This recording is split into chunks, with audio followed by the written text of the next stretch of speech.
Furiosa, A Mad Max Saga. Ini film jadi entry terbaru franchise Mad Max dan jadi prequel yang epic yang full action yang menceritakan origin dari Imperator Furiosa di Wasteland sebelum event di film Mad Max Fury Road. Nah, setelah nonton filmnya ada banyak yang bisa kita bahas dari film ini, dari mulai ceritanya yang menarik sampai koneksinya sama film Fury Road dan potensi kelanjutan cerita lainnya di Mad Max Saga. Bakal kita breakdown semuanya di video kali ini. Tapi sebelumnya spoiler warning, kalau kalian belum nonton Furiosa, kalian nonton dulu. Tapi kalau kalian udah siap buat gue ceritain, langsung aja lah ya. Gak usah lama-lama lagi. Bareng gue Rian, let's explore this universe.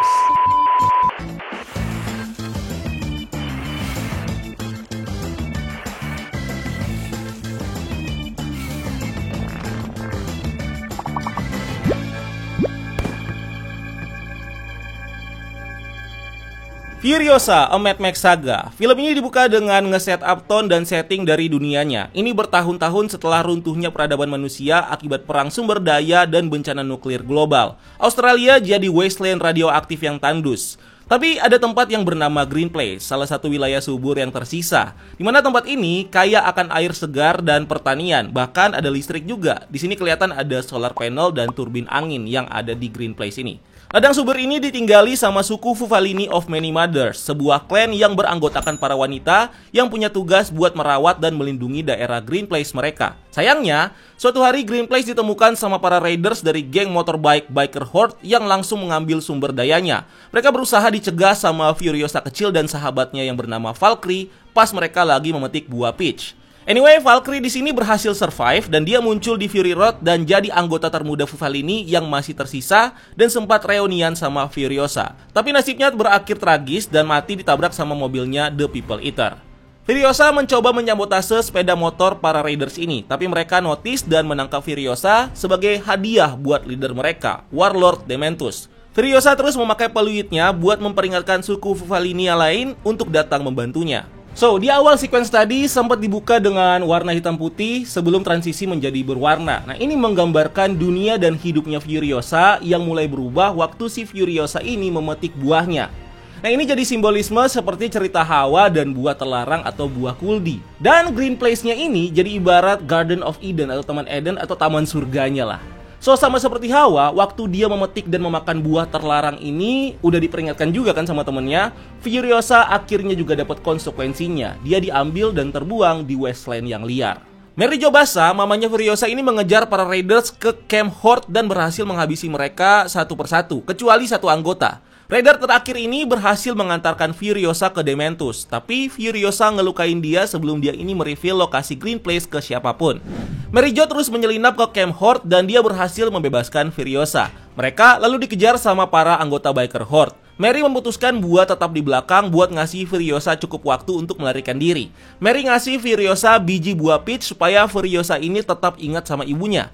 Furiosa disuruh janji buat pulang ke Green Place apapun yang terjadi. Tapi si Furiosa ini kembali ke ibunya waktu ibunya ini dikepung. Dementus terus nangkap mereka dan memaksa Furiosa melihat kematian ibunya sendiri. Nantinya kita juga tahu sedikit backstory dari si Dementus kalau dia juga ternyata adalah korban dari kebrutalan Wasteland dan dia juga kehilangan keluarganya di Wasteland. Setelah memeriksa Furiosa, di mana Furiosa ini sehat dan gak punya cacat dari lahir, Dementus selalu mengadopsi Furiosa sebagai anaknya sendiri dengan harapan Furiosa nantinya bakal membawa Dementus ke Green Place.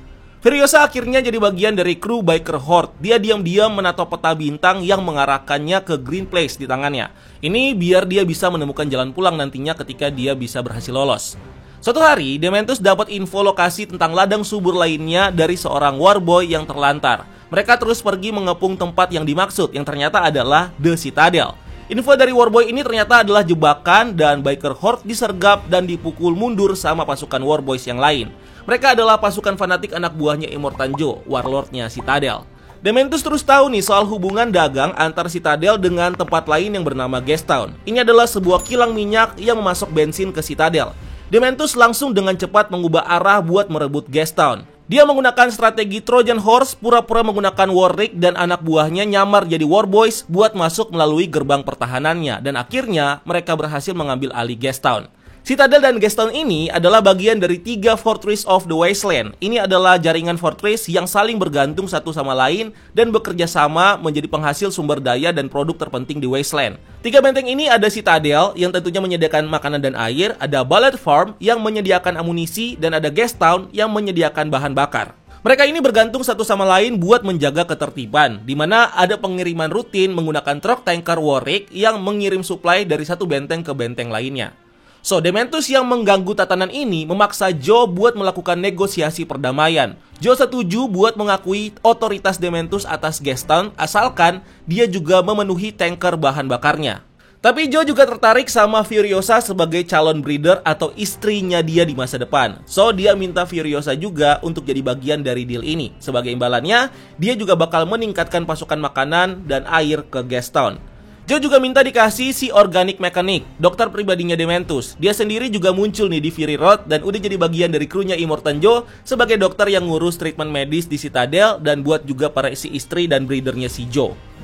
Di Citadel, Immortan Joe mengurung Furiosa di sebuah vault yang jadi penjara istri-istrinya. Setelah salah satu anaknya Joe, si Rictus Erectus ini menunjukkan ketertarikan dia ke Furiosa, Furiosa menyusun rencana buat kabur. Suatu malam, Rictus mengeluarkan Furiosa dari vault untuk dia bawa. Furiosa pakai trik menggunakan wig yang terbuat dari rambutnya sendiri buat escape, dan dia lalu berhasil kabur dan menghilang.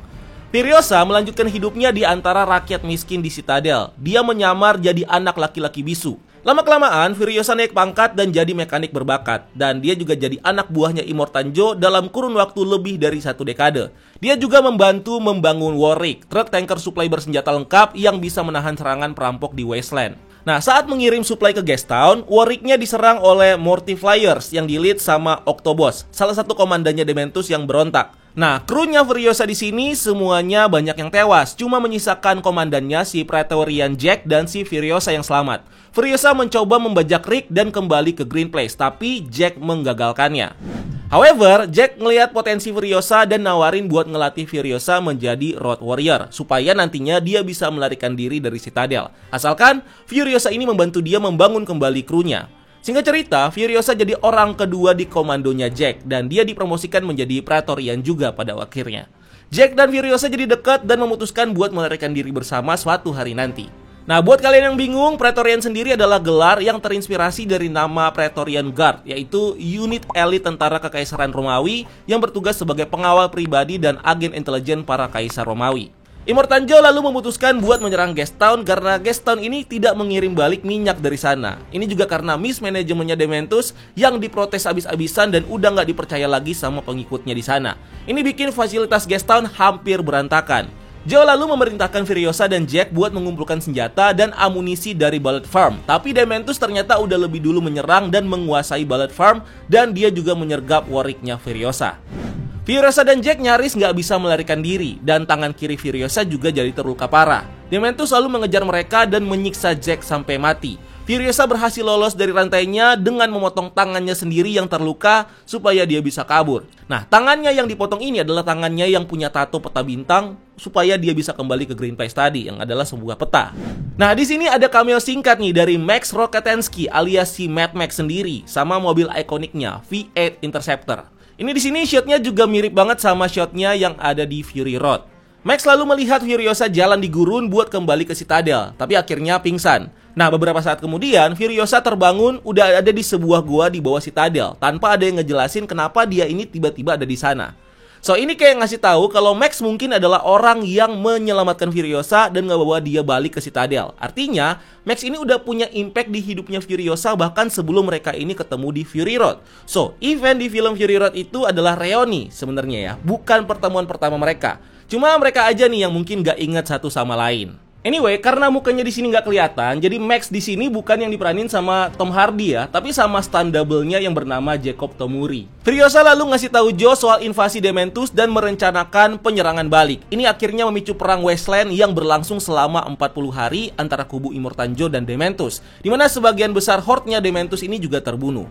Setelah Desperate makin terjebak dan kehilangan jalan pulang, di periode waktu inilah Furiosa mereinvent dirinya sendiri sebagai Road Warrior. Dia mencukur kepalanya lagi, mengganti tangannya dengan prostetik mekanikal, dan mengejar Dementus sendirian waktu dia melarikan diri bersama sisa gerombolannya.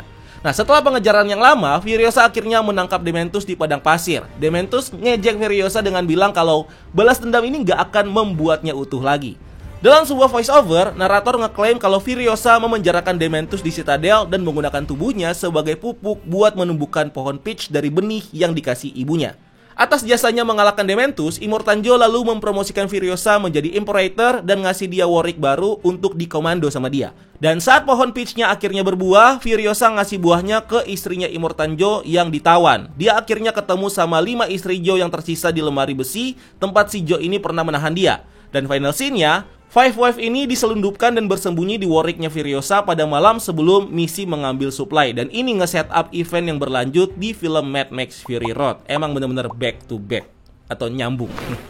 Oke, kita bahas bagian endingnya nih guys. Nah, di saat-saat terakhir filmnya ini itu nggak menceritakan nasib Dementus secara pasti. Kita malah denger narator yang nggak bisa diandalkan karena malah ngasih 3 kemungkinan. Dia menceritakan 3 possible ending soal cerita yang saling bertentangan di kematiannya si Dementus di Furiosa. Ada yang ngeklaim kalau dia ini disiksa dulu sama kayak Mary dan Jack, dan ada juga yang percaya kalau dia ditembak buat ngasih kematian yang cepat. Ending yang diklaim benar sama naratornya adalah si tubuh Dementus yang kurus dan sekarat ini ditumbuhi pohon peachnya Furiosa yang ada di Citadel.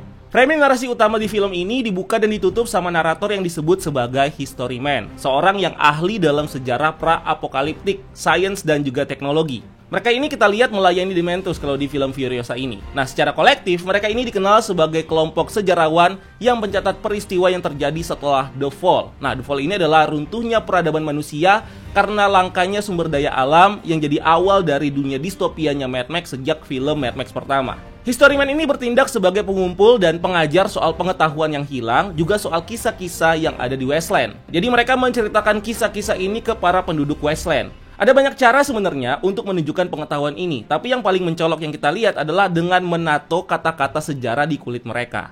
Di ending Fury Road ada quote dari the first History Man. Dia bilang, "Where must we go? We who wander this wasteland in search of our better self." Atau artinya tuh, kemana kita harus pergi, kita yang mengembara di gurun ini untuk mencari jati diri kita yang lebih baik. Nah, ini juga kata-kata yang sama nih, yang muncul sebagai tulisan di film Mad Max Fury Road. Nah, dari fakta-fakta tadi, ini jadi petunjuk kalau cerita Furiosa yang sebenarnya kita tonton, ini adalah sebuah legenda Wasteland yang diceritakan oleh orang lain, yang mungkin detailnya ini nggak 100% bener dan pasti. Ini sesuai sama cerita lainnya di Mad Max Saga, yang sebagian besar juga diceritakan sebagai legenda atau mitologi. Contohnya kayak film Mad Max 2 The Road Warrior. Ini dinarasikan sama orang yang melihat Max ini sebagai sosok legenda mitologi, seorang pahlawan di cerita rakyat, dan ceritanya sendiri bukan berasal dari narator yang bisa dipercaya. Seolah-olah film ini tuh dimaksudkan untuk dilihat sebagai kisah individual tentang Wasteland yang belum tentu match satu sama lain. Nah, cuma film Mad Max pertama yang full tentang si Max ini yang mengikuti cerita originalnya. Tapi sisa filmnya yang lain ini kayak menggambarkan dia tuh sebagai loner dan outsider yang datang membantu konflik rakyat atau pihak yang ada di Wasteland. Nah, ini bisa jadi kunci buat menghubungkan antara trilogi original film Mad Max dengan film Fury Road dan juga Furiosa. Mereka nggak harus match sebenarnya secara continuity, karena semua cerita itu sebenarnya adalah legenda. Dan peristiwa yang diceritakan sama si pendongeng atau historian ini berbeda nih dari generasi ke generasi. Kayak contohnya film Furiosa ini. Ada berbagai macam pendapat tentang legenda Furiosa dan bagaimana matinya si musuhnya. Nah, setelah menangkap Dementus, Furiosa nanya, "Remember me?" Nah, ini kata-kata yang literally emang sebagai pertanyaan apakah Dementus itu tahu siapa dia. Karena Dementus sendiri emang nggak tahu kalau itu Furiosa. Tapi secara tematis ini dimaksudkan sebagai langkah pertama dia akan menjadi seorang legend di Wasteland si Furiosa. Ini juga jadi referensi ke kalimat ikoniknya Furiosa di ending Fury Road. Waktu Furiosa mau ngebunuh Immortanjo, dia bilang, "Remember me." Itu bukan sebagai pertanyaan tapi sebagai pernyataan. Nah, ini memaksa musuhnya buat selalu ingat sama dia. Ini juga menegaskan kalau dia ini emang ditakdirkan untuk jadi legenda Wasteland dan akan selalu dikenang. Jadi kayak gimana sih sebenarnya the true ending dari karakter Dementus di film ini? Nah, ini bisa dijawab dengan satu kata yang muncul juga di film ini, poetic justice atau keadilan yang puitis. Ini juga menjawab si Dementus yang selalu bilang how to make it epic. Bagaimana gue bisa bikin ini epic? Bagaimana kita bisa ngelihat cerita ini epic? Jadi epicnya di sini ya tergambarkan dari hukuman yang pantas yang didapatkan si Dementus ini. Makanya kurang epic apa coba yang ada di ending ini? Nah, seperti yang kita lihat bagaimana si Dementus ini mati di akhir, ini juga jadi hukuman yang pantas untuk membiarkan benih yang melambangkan harapan buat Furiosa dan juga buat mengingatkan dia sama masa lalunya untuk biar diingat terus gitu. Dan di sini seednya ini tumbuh subur di dalam diri seseorang yang menculik dia dan membunuh orang tuanya, orang yang menaburkan dendam dan kekejaman di dalam hatinya dia. Dia juga membagi buahnya, dimana ini juga jadi simbol buat membagi harapannya dengan wanita malang yang lain kayak dirinya. Furiosa di sini bersimpati karena dia awalnya tuh di-trade buat dijadikan istri atau breedernya si Immortan Joe. Untungnya dia berhasil kabur. Dan seperti yang kita tahu, dengan semua resource-nya Furiosa yang jadi liberator, dia juga ikut membawa para Five Wives ini ke kampung halamannya. Walaupun ujung-ujungnya ya dia nggak bisa menemukan kampung halamannya lagi. Nah, di credit roll, adegan-adegan penting dari Fury Road juga ditampilkan lagi di film ini. Ini buat meng-highlight usahanya Furiosa untuk pulang dan reconnect dengan masa lalunya. Dimana kalau kita ingat-ingat film Fury Road dulu, itu sekarang Green Place-nya udah jadi rawa dan sukunya Fufalini ini juga udah pergi dari sana. Nah, di Fury Road sendiri, Furiosa juga bilang kalau dia ini berada di luar sana selama 7.000 malam, yang berarti kira-kira 19 tahun sejak dia tuh diambil dari Green Place. Tapi legenda Furiosa dan Five Wives ini tetap happy ending seperti yang kita tahu yang ada di Fury Road. Mereka ini berhasil merebut Citadel dan menjadikan Citadel sebagai Green Place yang baru dengan air yang melimpah dan tanaman yang subur di atasnya. So, dengan berakhirnya legenda Furiosa yang ditutup di Fury Road, what's next nih untuk Mad Max Saga? Ada satu post credit scene singkat yang dimana ini mungkin bisa jadi petunjuk buat kelanjutan filmnya nih. Scene-nya menyorot aksesoris bobblehead tengkorak burung yang ada di mobilnya Nux di film Fury Road. Nah, Nux ini adalah karakter yang diperanin sama Nicholas Hoult di Fury Road. Kita tahu kalau karakternya sebenarnya udah mati di film itu setelah melakukan pengorbanan terakhir. Nah, bobblehead yang ditampilkan ini kan sama sekali nggak terkait langsung sama karakter-karakter atau plot utama di film Furiosa ini. So, ini jadi tease untuk sesuatu yang lain, dimana ini menunjukkan kalau mungkin akan lebih banyak lagi cerita yang datang dari Mad Max, termasuk ceritanya si Nux ini. Nah, director George Miller udah pernah nge-reveal plan-nya buat franchise Mad Max. Ada 2 film yang mau dia buat nih. Satu berjudul Mad Max The Wasteland yang bakal jadi sequel dari Mad Max Fury Road. Sementara yang satu lagi ini bakal jadi film prequel lagi yang berlatar 1 tahun sebelum peristiwa Mad Max Fury Road. So, who knows, mungkin Nux bisa berperan di cerita prequel itu atau mungkin juga bisa diceritakan di film sendiri berdasarkan dari petunjuk misterius di credit scene ini. Dan kalau ada Nux berarti kita bakal balik lagi nih ke War Boys di Citadel dan ngebawa lagi Furiosa versi Charlize Theron. Tapi kayaknya kita perlu nunggu lagi nih sebelum kita ngelihat ke arah mana nih ceritanya bakal berlanjut. Atau apakah kita bakal dapet film kelanjutannya. Karena sayangnya secara pendapatan film ini performance-nya atau ratingnya ini bagus. Gak jelek guys, bagus. Makanya kita bakal tunggu aja nih, bakal lanjut gak nih franchise ini. So, itu dia semuanya yang bisa kita bahas dari Furiosa A Mad Max Saga. Kalau kalian punya teori, pendapat tentang film ini, apapun itu, silahkan tuangkan semuanya di kolom komentar di bawah dan mari kita diskusi bareng-bareng. And thank you udah nonton video ini. Jangan lupa untuk like video ini dan subscribe sebagai bentuk dukungan kalian buat channel ini. Cari kita juga di TikTok, di Instagram, karena kita juga bikin konten di sana. Dan jangan lupa beli merchandise BCU juga. Ini ada baju yang keren-keren banget. Silahkan dicek out, linknya ada di deskripsi di bawah. Dan sampai ketemu di video selanjutnya. Gue Rian, until next time, keep exploring the multiverse.